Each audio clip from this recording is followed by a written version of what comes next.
Hi, and welcome back to Ivy English. I'm Karen. And I'm Chris Gorski. Today is November 21st, and today we're going to have the second part of the article that we started yesterday entitled Hugs, Handshakes, and Heartfelt Greetings. Now, today we're talking about hellos in particular, but I think there are also moments in a relationship, of all kinds of relationships, where touching is sometimes called for. And then there are other times where maybe it's more ambiguous, it's not known. I recall a memory I had with a student of mine, and she was probably 11 years old at the time. She really liked me. She wanted to talk to me. And she stayed after class. She was crying. And I was like, well, this kid's like going through something. And she was a good kid, so I wasn't thinking that she was, oh, I did a bad job, teacher. I'm crying. And she was crying, and so I'm sitting with her. I'm obviously not touching her. She's a small kid, right? It's not something you do. Right. She starts telling me that her mom has cancer. Oh, my God. And she just bursts into tears. Oh. And she falls like into me and just holds me real tight. I regret my reaction. What did you push her away? I put my hands up. I put my hands up like she had a gun. I was thinking like, don't let this be misinterpreted as you touching this girl. And I hate that I had to do that. I'm thinking that like I need to protect myself. But this was a little girl that just needed a hug because she was really sad about her mom and she felt safe confiding in me. And I didn't feel safe comforting her. I listened to her, but I wouldn't give her the hug that she wanted to give me. But that's the norm now for guys. And for guys, it is really tough. And that's why they have to be so careful. They have to make sure that they leave their office door open if a student comes in to talk. Guys really, really have to be careful. I was exceptionally careful. I hate and regret that I didn't give her the hug. But I mean, I was in a moment and I made a decision. And I mean, I listened to her. And that was about the best I can do anyways. If they had caught it on camera and something really did happen, it could be used against you. Yeah, what are you going to do? I hate that. And I think the intention behind the sentiment is correct. I hate that it is applied as a sledgehammer. That's right. That's the way we are now with political correctness and Me Too and all kinds of other stuff going on. Okay, so why don't we just jump into our article? We discussed it pretty much yesterday. We're going to be continuing from where we left off then. Greeting other people can be much more than a reflexive action. A friendly greeting can open doors to all sorts of new experiences. There is even an international holiday to celebrate the power of saying hi, World Hello Day. It might sound like an odd basis for a holiday, but the story behind World Hello Day is quite inspiring. World Hello Day originated in 1973 following the Yom Kippur War between Israel and several Arab states. At that time, people were fearful that war would break out again in the region. With this concern in mind, two American brothers, Brian and Michael McCormick, sought to promote peace and improve communication between countries. They thought that a day just for saying hello and sending happy greetings was exactly what the world needed. Together, they sent over 1,300 letters to government officials all over the world in 7 different languages. The letters advocated for the establishment of World Hello Day to be held every year on November 21st. The brothers also urged governments to use dialogue rather than force to resolve international conflicts. Their efforts turned out successful, and in 1974, 15 countries offered their support for the idea.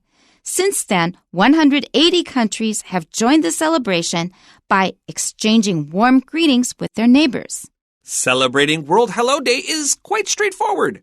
Just make an effort to greet people, especially strangers, throughout the day. Try striking up a conversation and making new friends. If you have the opportunity, try greeting people in a foreign language. Remember, communication can open doors, build bridges, and make the world a friendlier place. Now, what just went through my head as you were reading that was I feel maybe about this the same way I feel about Mother's Day and Father's Day and all of those. I don't want just one day where you give me a bunch of carnations. Be good kids the whole year round. I always love you. You know, mothers are mothers the whole year round. It's not something that you should just pay attention to one day of the year. And I had an experience very recently that I thought of when you were reading. And that was, I just went out I was sightseeing. There's places in Taiwan I haven't seen, or in Taipei that I haven't visited before. So I made a day of it. I really had a nice day visiting a place I'd never visited before. It was wonderful. And I remembered that there was a certain place that had shrimp rolls. And I thought, I'm going to find that place with shrimp rolls. And I'm going to, because they didn't have them available last time. So I went there and asked this time, and they had them. Actually, I'd asked at the wrong restaurant. They sent me to the right one. And so I got in there, got my shrimp rolls, sat down at a table for two, and was eating. And then after a while, the place started filling up. And about a middle-aged man came in and said, excuse me, is this seat taken? I said, no, have a seat. And he just sat down, and he ate his shrimp rolls, too. He got the same thing. And I thought, I've just been on my own all day. I was sightseeing on my own. And I said, oh, so you like shrimp rolls, too? He says, yes, but the ones in Tainan are better. And then we got a conversation going. It was a wonderful experience. That's nice that you do that. Usually, I am listening. I have my headphones in my ears. I'm playing music. I'm listening to a broadcast or a podcast of some sort. So generally speaking, when people really want to talk to me, I'm usually not in the mood. People often mistake me as very extroverted. And really, it's just a means to an end of teaching. So I'm extroverted for my job because it's useful. Right. In reality, I don't want to talk to anybody. I totally get it. I totally get it. But what happens is when I go out on my own a lot around the city, and at the end of the day, I was just so satisfied. I had a great day. And then here's this person sitting in front of me, because usually it doesn't happen if the place is not so full. And he took the initiative to say, is this seat taken? That honestly does not happen all that much. Or maybe they come in a group and they're talking among themselves. Right. But this was just one guy who came in alone. And it led to a nice conversation. He's from Ilan, and we had, it was nice to meet somebody new. So I think this is something that you can do every day when the opportunity presents itself. I think that's a great idea. And I think this is I agree. There may be times where I have done this. Maybe I'm a little struggling to think of examples, but I've definitely met new people, and I must have met them somehow, right? But maybe nothing is sticking out. Okay, let's go back to the beginning. Greeting other people can be much more than a reflexive action. Reflexive is something that happens automatically. You're not thinking or doing it intentionally. And the classic reflex action is if you cross your leg and then somebody hits you right below your kneecap. Your leg will kick out without you intending to. It's a reflex action built into our bodies. It's funny. When I like the way reflexive action is used here, like a hello or a greeting as a reflexive action. I think that's an interesting way of framing it. And sure enough, when I greet my colleagues that I see 6 days a week, I walk in, hey, it's just a habit. It's just a habit. Yeah. There's no thought. It's just something we do. But if we didn't do it, and one time recently it did not happen, my one colleague, he suffers with a little bit of like anxiety and depression. He didn't say hello. And so I very loudly said hello to him as an exaggerated gesture to him. And he said, hey, it's nothing. It's not you. I'm just not having it today. And he was having a down day. But it is funny that it's such a reflexive action that I didn't notice when he didn't greet me in a very low effort way. I'm sorry. But it also gives you the opportunity to express concern and caring. That's right. There you go. Good point. So, yeah, often it is just a habit. A friendly greeting can open doors to all sorts of new experiences. Now, that little story I told just now, it sounds like it's a very plain, ordinary thing, but for me it wasn't. It really brightened up my evening. I mean, not that there was anything extremely unusual about this person, but he showed me a picture of his 3-year-old son, told me that he sometimes excuse me for a Chinese word, bye-bye. And I thought that's kind of interesting because I was in an area where they had temples. It was all fascinating. That's great. I agree. This is a good greeting can open that door. But if someone's kind of cold and distant, if your reaction were very distant, I suppose this would not have taken place. Exactly. That's right. That's right. And sometimes I'll say, oh, you like shrimp rolls too. The other person may say, yep, and look down. Then you know, well, I guess not tonight. We're not going to have a random conversation. Okay. There is even an international holiday to celebrate the power of saying hi, World Hello Day. And I did an NG on this the first time I recorded it. I said Hello World Day. Now, there is a very good reason for that. If you have learned programming, and I have learned 2 lessons in programming, lesson 1 teaches you how to get the computer to output Hello World. This is the most 1970s thing I've ever heard in my life. So I had never heard of World Hello Day previous to this article. The second I heard World Hello Day, I was thinking this is such a hippie idea. It was screaming hippie to me. Like a yellow smiley face? Just like a yellow smiley face or like the guy with long groovy hair. And remember like the way art was drawn in the 70s, like the wobbly words and the guys leaned way back. Keep on trucking. Yes. This is exactly... You're going to have to look that up on the internet. Exactly it. That is exactly what I was thinking. Keep on trucking. For me, it was just Python. My first 2 lessons in Python, which stopped at lesson 2. Okay? All right, let's move on. It might sound like an odd basis for a holiday, but the story behind World Hello Day is quite inspiring. Okay, so we're going to go on and find out how the heck this came about. Okay, paragraph 2. World Hello Day originated in 1973. There it is. Keep on trucking, baby. Following the Yom Kippur War, let me say this again. Yom Kippur War between Israel and several Arab states. Sorry, I'm having too much fun with this idea. This guy is just trucking along. Oh, boy.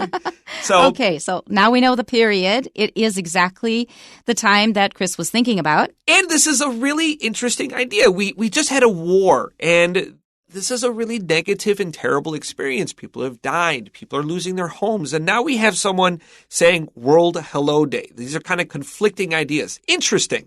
Let's learn more. Yeah, it wasn't actually just Israel and the Arab states, because you must know that we've talked about very, very sensitive things in American society and politics. Number 1 is race. Man, you talk about race, touchy subject. You can talk about it, but be ready, it's touchy. Another one is being Jewish and the state of Israel. That's another really touchy one. And if you touch on that with a Jewish person, you're going to get a whole bunch of different possible responses. Most of them are touchy. Yeah, especially with age. It's a third rail. I agree. It's a touchy one. I agree. All right, let's continue. At the time, people were fearful that war would break out again in the region. And I remember that feeling, and it's still going on. It's not like it ever stopped. It has not been resolved. With this concern in mind, 2 American brothers, Brian and Michael McCormick, sought to promote peace and improve communication between countries. Now, when I saw those names, I thought, number 1, I guess they're of Irish descent. I have a friend whose last name is McCormick. And the second thing I thought of was spices, because there's a very popular brand of spices named McCormick. That's right. In fact, Western supermarkets, you could buy spices very readily in Taiwanese supermarkets. If you go to a Western supermarket, there's a very high likelihood you'll see the McCormick brand. It's a very big company, but it's just spices. You'll pay more for the Western ones, and for they're sure, though. Actually usually not that fresh. If you want fresh spices, you may want to go to an Indian store. I just thought I wish I could see what Brian and Michael McCormick looked like in 1973 while proposing the World Hello Day. I could see them. Just try it out on Google Images. You might be able to see a picture. Okay, so this is really something that they see this awful thing happening. Sometimes you think that I am just an individual, I can do nothing. And I have that feeling of helplessness every time I listen to the news. So I have started not listening to the news. I will get the headlines and that's it. Otherwise, it will just pull me down. You think, what can I do about it? Well, they tried to do something about it. Yeah, to promote peace and encourage communication between countries, what do we need to do? We need to just establish ties. This is an interesting idea. Let's continue here. They thought that a day just for saying hello and sending happy greetings was exactly what the world needed. Now, this brings another thing to mind, that in Times Square or other places in New York City, you will sometimes see a man with a big sign on him that says free hugs. And they have often videos of people's reactions to him. A lot of people ignore him. They keep walking by. They'll look at him, be a little suspicious, walk on by. But you'll also see videos of people, just very ordinary people in all sizes, people of all ages, going up. He gives them a sincere hug. She says, I really, really needed that. I always hug the free hug guy. You do? Yeah, I've seen them in several places across the world. They've been around for a while. I always hug the free hug guy. I was with my wife one time, and there were some, I don't know, there were adult women. They had a free hug sign. I gave them a hug. Not an inappropriate hug. Yeah. My wife had never heard of Free Hug Day, and she was very cross with me. And I had to explain to her. I was like, this is just like a free hug thing. And it's almost like a street musician. It's a reflexive action for me. I don't care how bad you are. I'm putting money in your bucket, and the free hug guy is getting a free hug from me. You're giving free hugs. I'm taking them, but I'm also giving you one too. My wife didn't appreciate this, but yeah, so World Hello Day I laugh at, but I embrace the free hug. I am a hypocrite. Yeah, and some of those videos were really moving because it was people who had probably just undergone trauma. And the one thing they needed was human connection, and this guy provided it. Yeah, I just like the experiment of free hugs. I liked that idea, and I wanted to embrace that. Yeah. Very good. Okay, so let's continue. Together, they sent over 1,300 letters to government officials all over the world in 7 different languages. So they're taking action. They're writing directly to governments. Now, I have worked for both governments that I've been involved with, for the U.S. government and for the Taiwan government. And I can tell you that governments normally just want to keep things as they are. They want to maintain the status quo. If somebody wants to suggest something new, your chances of success may not be very high. But looking at it from the other side, what do you have to lose? Okay, so they didn't say yes. What did you lose? You just tried. You just lost time writing a letter. Yeah, I agree with that. I think that's a good idea. And you really never know what will take off. I've engaged in several fruitless efforts. I can't say I regret many of them. Mm-hmm. I can't think of a time where I said, boy, I really should not have wasted my time doing that for something I cared about. That's right. The letters advocated for the establishment of World Hello Day to be held every year on November 21st. That's pretty straightforward. The brothers also urged governments to use dialogue rather than force to resolve international conflicts. Now, this idea has been around since forever. It happens among animals too, but among humans, it's always been there because we've always been fighting. Their efforts turned out successful, and in 1974, 15 countries offered their support for the idea. That's amazing. It worked. Since then, 180 countries have joined the celebration by exchanging warm greetings with their neighbors. So it caught on. The phrase use dialogue here is often fit into a political context. It's not, generally we don't talk about using dialogue in a normal context. This is usually kind of high-level talks between governments, although you will hear that second term I just slipped in, talks. Not a talk, not to talk, but talks, as a means of kind of discussing our current situation, our current difficulties that we want to resolve. They will use dialogue or have talks. I remember during the Clinton administration, there were so many talks and dialogues between, who were they? Netanyahu and someone else, I think. I remember the peace talks with Vietnam. Yeah. That was really something. I remember seeing it on TV. But yes, to use dialogue implies that you were using something else. Maybe you were using bad words or violence. Okay, on to the last paragraph. Celebrating World Hello Day is quite straightforward. So it's very easy to do. Right, let's find out how to do it. Just make an effort to greet people, especially strangers, throughout the day. Now, that's something that I don't always do, but I do it sometimes. It depends on the situation. Sometimes a person walks by me and I always say to the woman, says, wow, that's a really pretty dress. And she'll go, thank you. And that was a sweet little interaction out of nowhere. So sometimes I'll do stuff like that. Sometimes I do this too, sometimes. But again, it's with who is important. That's right. As a male, it can come off very cross. That's right. It's different. But you can frame it if I do, because I appreciate art and color and these kind of things. I will say someone this is really lovely. And, I'll be very clear. I hope that's not inappropriate. I'm just saying this is very nice. That's right. Yeah. For women, I think that's meaningful to people when they hear that. I think so. That's right. Let me ask you about Minnesota. So when you're walking down the streets wherever, will you kind of engage people's eyes and give them the nod and say hello? Yes. You've heard of Minnesota Nice? Yeah. We're known as a friendly state, although there's also a passive-aggressive side to it. In general, Minnesota is really a friendly state. So growing up in Minnesota, I went to Germany, and I'd also visited Mexico, which is very friendly. I went to Germany. I was walking down the street, saw an older woman coming toward me, and I said, Guten Morgen. And she ignored me. And then I realized that about 10 steps beyond, she turned her head back and looked at me with this awful look on her face. So Germany, it didn't work, not Northern Germany. We do this in Buffalo as well. Mm-hmm. You're walking, you'll make eye contact, give them the nod. Yeah. How you nod is important. How many nods, nod up, nod down, these all matter. But in Taipei, I will say, Foreigners don't do it here. And that was something I needed to do. I needed to learn here. I was very uncomfortable for a long time. That drove me nuts. Yeah. I mean, I was using my usual Minnesota nice, and they walk by like they don't see you. Right. They would not do that in the States. Purposely ignore you. They would not do that in the States. They make the choice. Doesn't that bother you? I'm okay with it now. Okay. But if I notice someone make eye contact with me, I will make the eye contact and give them the nod. I don't say the hello because my headphones, but I'll give them the nod. There was one time that really made me smile because I did it anyway, and I still gave them the smile and the nod. The woman coming toward me was maybe early middle age, also female, and she snuck me a smile, sort of like, I know the rule here is to ignore. But I caught your eye and I'm smiling. It was just a furtive smile that she was doing, sneaking it in, and it was so cute. That's funny. I've noticed older foreigners are more open to it than younger foreigners. I will say that the 20-year-olds here, they don't do it. They just don't. They just don't. Yeah. Maybe they're more self-conscious. Maybe 28. With black people, also, I think when I see a black person, I'm so happy to see somebody else who may be from the States, maybe from Africa, but I will think twice because I don't want them to think I'm being patronizing or anything like that. So there's still sensitivity there. So many rules of this. So many rules. Okay, let's continue here. Try striking up a conversation and making new friends. I love doing that, but I also don't want to overdo it. Like if they want to get in touch and learn English with me, no. Yeah. No, don't misunderstand.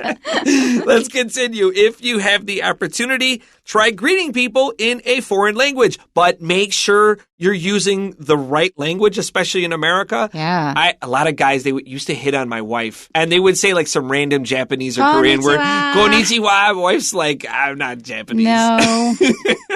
All right, remember, communication can open doors, build bridges, and make the world a friendlier place. And how about when people say hello to you, you know they're an English speaker, but they use another language to say hello to you in a different language? Is that weird? Is that facetious? Are they putting on airs? It doesn't happen often. Like they'll say bonjour. What are they going to say? They're going to say ciao, like Italian or something. Not often. No, it's probably not going to be my friend. People assume I'm an English speaker, and sometimes that ticks me off. I go, do you talk English to every white person you see? The woman says, yes. I go, not all white people are English speakers. And besides, the local language is Chinese. So anyway, that's another issue. Let's go on to the questions. Number 1, Mark just met a foreign student at a social event. She greeted him with the following gesture. And there's a picture here of a really beautiful young woman with long, dark hair. She's got her palms together in the middle of her chest. Where can we infer that she comes from according to the Day 1 passage? Well, we learned in the Day 1 passage that people in India and Thailand will put their hands together over their heart, and that's where they're from. And that is the answer. Traditionally. India or Thailand. Number 2. Please complete the form with the information contained in the Day 1 passage. And the top says different ways of greetings in some places. For France, we have when French people greet each other, it is common to exchange gentle kisses, blank. And the answer is on the other's cheeks or on each other's cheeks. In New Zealand, our second column here, our second row here, the Maori people engage in a traditional greeting by, and we have a blank here, bringing their foreheads and noses together. And the third one is Arctic regions in North America. In certain Inuit communities, relatives press their nose to someone's cheek and blank as a form of greeting. The answer is quickly inhale air several times. Okay, on to number 3. Which word in the Day 2 passage means giving someone positive or creative feelings? I'm not going to lie. I have the answer, but I always try to make sure I can guess it myself. I was like, what's the answer here? Yeah, I was too. The answer is inspiring. And it fits, but maybe you wouldn't think of it right away. Number 4, according to the Day 2 passage, what is the main purpose of World Hello Day? Well, the correct answer is letter D, to promote peace between countries. And that's it for today. I guess we're not saying hello. Hello. I don't know why you say goodbye. I say hello, but now I am saying goodbye. All right. Until next time. Bye-bye. Bye-bye.